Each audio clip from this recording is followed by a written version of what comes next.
बिहार की राजनीति में कांग्रेस नेता कन्हैया कुमार की एंट्री आखिरकार हो ही गई। कांग्रेस पार्टी ने तमाम विरोध और राजद की नाराजगी के बाद भी राहुल गांधी के चहेते फायर ब्रांड युवा नेता की बिहार में धाकड़ एंट्री की तैयारी कर ली। एंट्री का रास्ता है एक पदयात्रा जिसका नाम है पलायन रोको नौकरी दो। इस पदयात्रा की शुरुआत होने जा रही है चंपारण की धरती से, जहां 1917 में गांधी जी ने सत्याग्रह की शुरुआत की थी और जहां से भारतीय स्वतंत्रता की एक तरह से नींव पड़ी थी। कन्हैया उसी जगह से 16 मार्च को पदयात्रा की शुरुआत करेंगे और पूरी बिहार भ्रमण करते हुए पटना में इस यात्रा का समापन करेंगे। गौर कीजिए, यह यात्रा पूरे बिहार में होने जा रही है, किसी एक विधानसभा क्षेत्र या जिले में नहीं।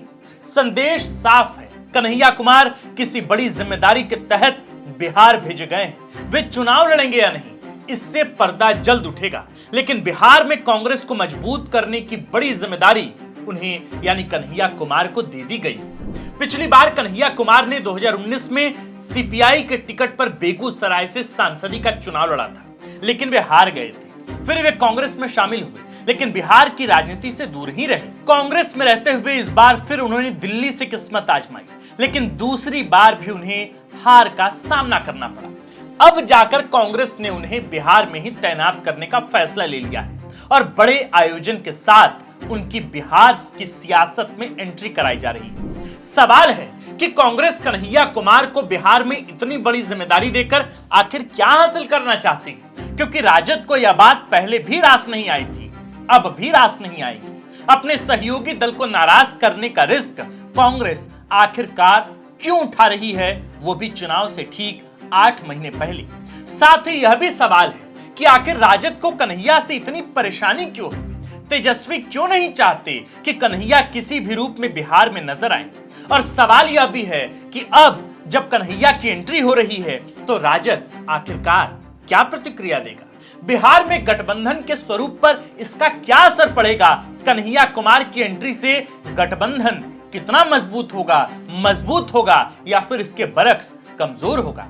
आज की वीडियो में इन्हीं सवालों का हम ढूंढेंगे जवाब और बताएंगे आपको कि बिहार में कन्हैया कुमार की एंट्री के आखिरकार मायने क्या क्या है।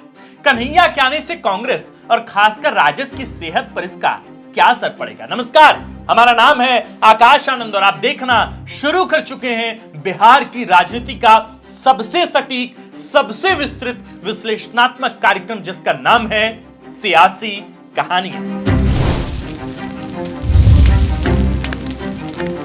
सबसे पहला सवाल, कन्हैया कुमार की बिहार में एंट्री क्यों।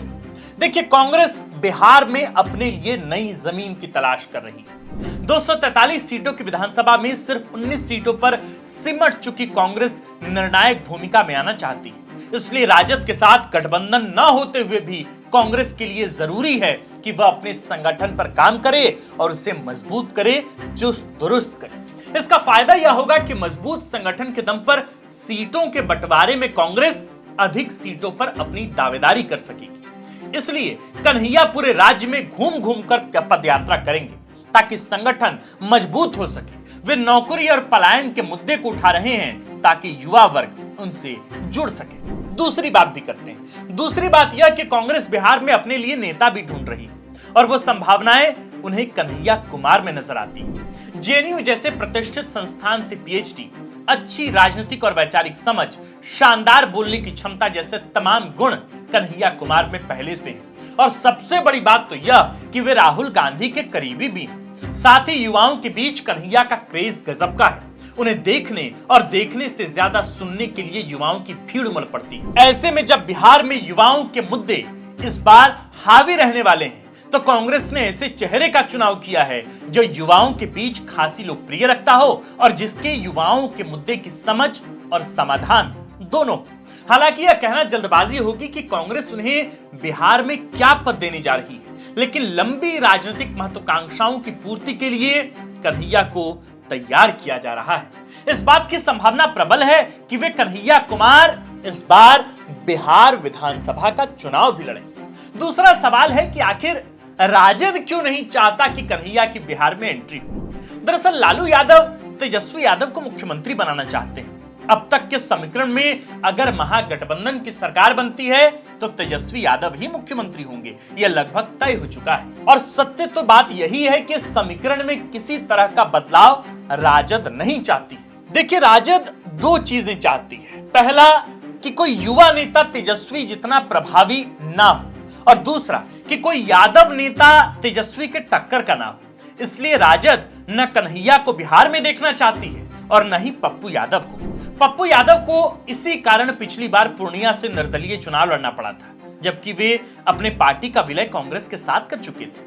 राजद जानती कि आज कन्हैया की एंट्री का अर्थ है आने वाले दिनों में एक ऐसा चेहरा जिसे बिहार के लोग तेजस्वी यादव के समकक्ष देखना शुरू कर दें। अब तक कांग्रेस राजद को नाराज करना नहीं चाहती थी, इसलिए उनकी बात मान भी लेती थी। लेकिन अब कांग्रेस ने अपने तेवर बदलने शुरू कर दिए हैं। उनके नेता साफ तौर पर कह रहे हैं कि महागठबंधन की तरफ से मुख्यमंत्री का चेहरा कौन होगा, ये दोनों पार्टी मिलकर तय करेंगे, राजद अकेले तय नहीं करेगी। साथ ही दिल्ली चुनाव के परिणाम ने कांग्रेस को कॉन्फिडेंस दे दिया है कि कांग्रेस के बिना राजद बिहार में सरकार नहीं बना सकती, और यह बात सच भी तो है। देखिए, दिल्ली में 67 सीटों वाली पार्टी इस बार चुनाव हार गई क्योंकि कांग्रेस उसके साथ नहीं थी। कौन किसके साथ नहीं था?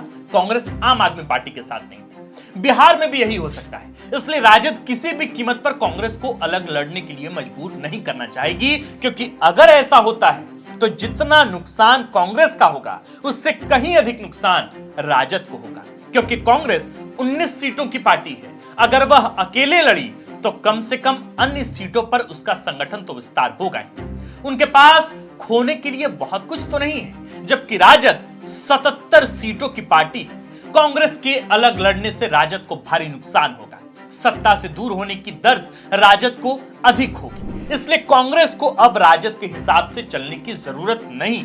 कन्हैया के आने से पार्टी अपना संगठन मजबूत करेगी और फिर सीटों के बंटवारे में इसी आधार पर बार्गेन भी करेगी। राजद की प्रतिक्रिया की बात करें तो राजद इस बात से नाराज तो होगी, लेकिन जैसा हमने बताया कि वह इस पर कुछ नहीं कर सकती, क्योंकि हर पार्टी को अपने लिए प्रत्याशी या नेता चुनने का पूर्णतः अधिकार है। वे जिसे चाहे डेप्यूट करें। राजद को इससे कोई सरोकार नहीं होना चाहिए। हालांकि राजद और कांग्रेस के बीच इस बात को लेकर दूरियां बढ़ सकती हैं, लेकिन दोनों अलग अलग लड़ने पर विचार करें, ऐसा होता तो फिलहाल मुझे नहीं दिखता।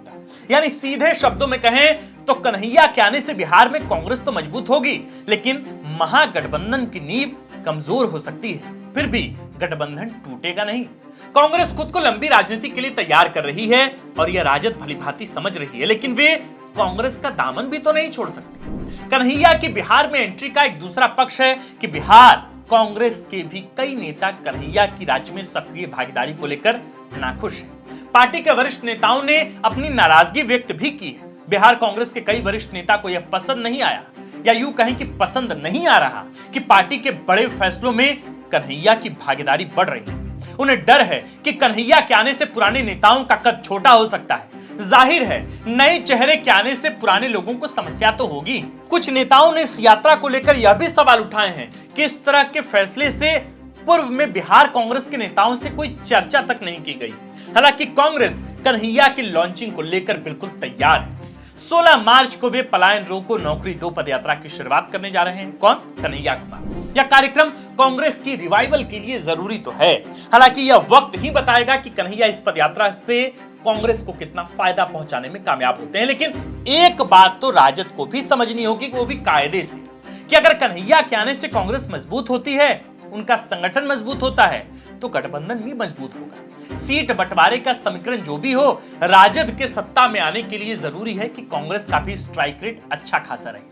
राजद कांग्रेस को 40 से 45 सीटें देने की सोच रहा है, लेकिन बहुत जरूरी है कि कांग्रेस इसमें से कम 25 सीटें जीते, अन्यथा महागठबंधन का सत्ता में वापसी का सपना चकनाचूर हो जाएगा। वैसे भी अभी तो कुछ सालों तक तेजस्वी यादव को कन्हैया कुमार से कोई खास खतरा नहीं, इतना तो राजद भी समझ रही है। खैर, जो भी हो, Kanhaiya is back in Bihar politics और ये बहुत इंटरेस्टिंग होने वाला है। बिहार में कन्हैया की एंट्री को लेकर आप क्या सोचते हैं, हमें कमेंट पे लिखकर जरूर बताएं। तो मेरे प्रिय सुधी दर्शकों, जाने से पहले महज दो टूक बात ये कि बिहार में कन्हैया कुमार की एंट्री को लेकर आप क्या सोचते हैं? क्या वाकई आपको लगता है कि कन्हैया कुमार जैसे नौजवान कांग्रेसी के होने से कांग्रेस का जो संगठन है बिहार में, जो कमोबेश शिथिल महसूस होता है, शिथिल प्रतीत होता है, उसको धारदार बनाने में कन्हैया कुमार की भागीदारी हो पाएगी? क्या आपको लगता है 8 महीने पहले जो फैसला कांग्रेसी आलाकमानों ने लिया है, या आपको लगता है कि यह फैसला बिल्कुल कांग्रेस के पक्ष में होगा, महागठबंधन के पक्ष में होगा? या फिर आपको यह भी लगता है कि कन्हैया कुमार के होने से तेजस्वी यादव थोड़े इनसिक्योर फील करेंगे, लेकिन महागठबंधन में इसका कोई खास असर नहीं होगा? आप इसे किस नजरिए से देखते हैं, जरा हमें कमेंट करनी नीचे लिखकर बताएं। आप देख रहे थे द फोर्थ पिलर बिहार। हमारा नाम है आकाश आनंद, कैमरे के पीछे नीरज, और इस स्क्रिप्ट को, रिसर्च को और इस खबर को लिखा है हमारे प्रिय साथी विवेक आर्यन। शुक्रिया।